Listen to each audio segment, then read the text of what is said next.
Namanya Kumala Wongso, dia bisa berbuat kayak gitu dari mana? Tante yakin sampai saat ini Jessica tidak bersalah dalam kasus ini? Yakin. 1 menit pun, 1 detik pun pernah berpikir Jessica bersalah? Tidak. Saya yakin karena dia tidak pernah bohong sama tante. Apapun tante tahu. Sehari-harian dia sampai gimana tante tahu semua. Karena tante ngurusin Jessica itu paling rapi. Apalagi dia anak bontot. Dia belum berkeluarga. Jadi tante itu udah nggak ada kerjaan lagi, hanya ngurusin Jessica aja sama berdua. Jadi apapun harus tahu. Sampai di sini aja kemana-mana jadi supirnya loh, diantar. Harus tahu kemana. Tante kalau di Jakarta juga harus tahu kamu pergi sama siapa, kemana. Gitu loh. 1 detik pun tante nggak pernah meragukan? Tidak meragukan. Jessica nggak ngomong pun tante bisa nebak. Dari mana anak tante yang bontot ini Jessica, namanya Kumala Wongso. Psikopat adalah seseorang yang daya empatinya nol, yang mulia. Jadi tidak berkembang secara sehat, sehingga kemampuan untuk bisa menakar dirinya kepada orang lain, kalau orang Jawa menyebutnya rosol, itu tidak berkembang secara baik.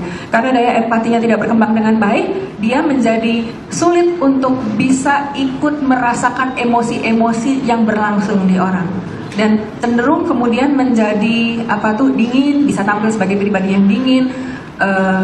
Tadi saya bilang daya empatinya tidak berkembang, hati nuraninya juga tidak berkembang, sehingga benar, salah, baik, buruk itu juga menjadi hal yang bisa tidak dilakukan sesuai dengan apa yang dilakukan orang-orang pada umumnya. Tadi saudara katakan bahwa terdakwa adalah sehat, ya? Sehat? Sehat secara mental. Ya. Maksudnya adalah dia mampu menalar, berfungsi, berdaya pikir kritis, dan jernih dalam menalar, serta cerdas, yang mulia. Apakah menurut penelitian saudara ada potensi seperti yang disebut tadi? Potensi yang mana, yang mulia? Misalnya berkepribadian ganda, psikopat. Yang bersangkutan yang mulia, yang bersangkutan tidak menampilkan adanya indikasi berkepribadian ganda, dan saya juga tidak menemukan adanya kemungkinan yang bersangkutan bisa dirujukan menjadi psikopat.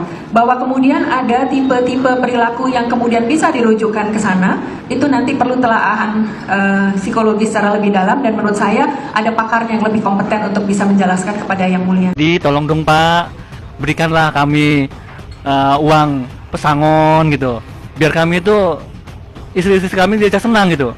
Hasil kerja jadi payah 18 tahun tuh jadi terbayarkan. Jangan cuma sedih gitu. Cuma sedih, ya Allah, gimana caranya Pak Edi ya? Tolong Pak Edi, dikembalikanlah uang pesangon tuh, dikasih gitu.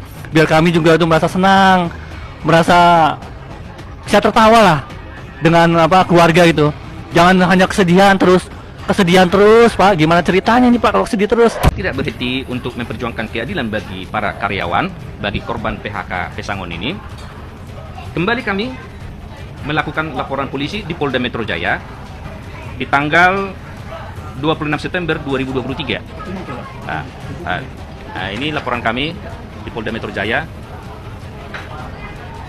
di tanggal 26 September 2023. Nah, adapun yang kami laporkan ini adalah yang pertama itu adalah PT Fajar Indah Cakra Cemerlang sebagai badan hukumnya, tapi kami juga ikut melaporkan para pemegang saham.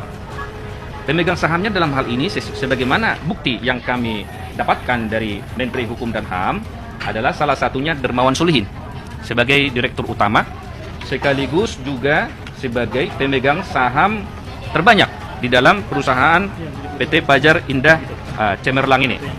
Kemudian juga ada direktur yang lain, Niketut Sianti. Ini sesuai dengan informasi yang kami dapatkan, istri beliau dari Dermawan Solihin.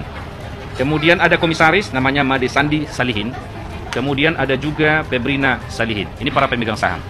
Kami putuskan supaya para pemegang saham ini diminta pertanggungjawaban oleh Kepolisian Negara Republik Indonesia dalam hal meminta pertanggungjawaban hukumnya terhadap hak-hak daripada korban PHK yang 38 orang.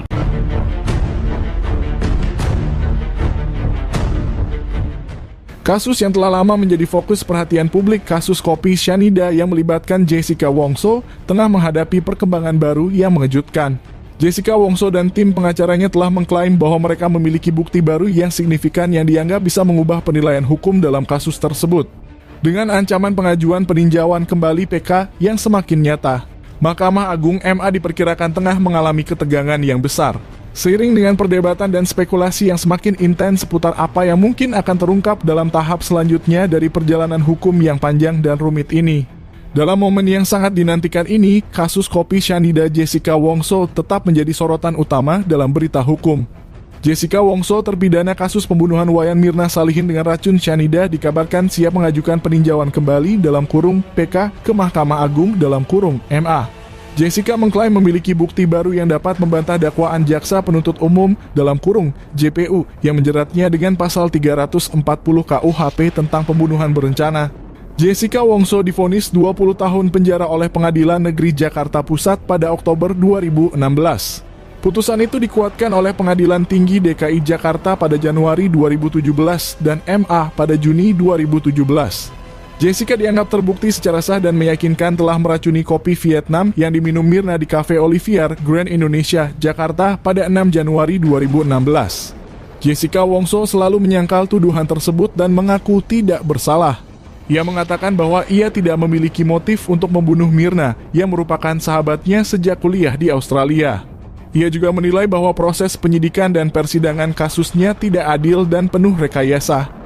Ia bahkan sempat mengajukan pra-peradilan dan banding, namun ditolak oleh pengadilan. Salah satu bukti baru yang dikantongi Jessica Wongso adalah hasil tes DNA dari sampel darah Mirna yang diperiksa oleh laboratorium forensik di Australia. Hasil tes tersebut menunjukkan bahwa kadar Syanida dalam darah Mirna hanya 0,2 mg per liter, yang jauh di bawah ambang batas toksisitas Syanida yang dapat menyebabkan kematian, yaitu 0,5 mg per liter. Bukti lainnya adalah kesaksian dari Amelia, seorang teman Mirna yang ikut memandikan jenazahnya sebelum dimakamkan. Amelia mengatakan bahwa ia tidak melihat adanya luka atau bekas suntikan pada tubuh Mirna yang seharusnya ada jika Mirna meninggal karena keracunan Syanida. Amelia juga menyebutkan bahwa ia tidak merasakan bau khas Syanida saat memandikan Mirna. Jessica Wongso berharap bahwa bukti-bukti baru tersebut dapat meyakinkan Hakim MA untuk membatalkan putusan sebelumnya dan membebaskannya dari segala tuntutan hukum. Ia juga mengharapkan dukungan dari masyarakat yang masih percaya pada kebenaran dan keadilan. Ia mengaku tidak takut menghadapi proses hukum selama ia yakin bahwa ia tidak bersalah. Sementara itu, JPU yang menangani kasus Jessica Wongso mengaku tidak khawatir dengan rencana PK tersebut. Mereka mengatakan bahwa bukti-bukti baru yang disodorkan Jessica Wongso tidak cukup kuat untuk membantah bukti-bukti lain yang telah diajukan sebelumnya. Mereka juga menegaskan bahwa mereka telah bekerja secara profesional dan objektif dalam menangani kasus ini. MA sendiri belum memberikan tanggapan resmi terkait rencana PK Jessica Wongso. Namun menurut sumber-sumber di lingkungan MA, ada ketegangan dan kekhawatiran di antara para hakim yang akan menangani PK tersebut. Mereka menyadari bahwa kasus ini sangat sensitif dan mendapat perhatian publik yang tinggi. Mereka juga khawatir akan adanya tekanan atau intervensi dari pihak-pihak tertentu yang berkepentingan dengan kasus ini.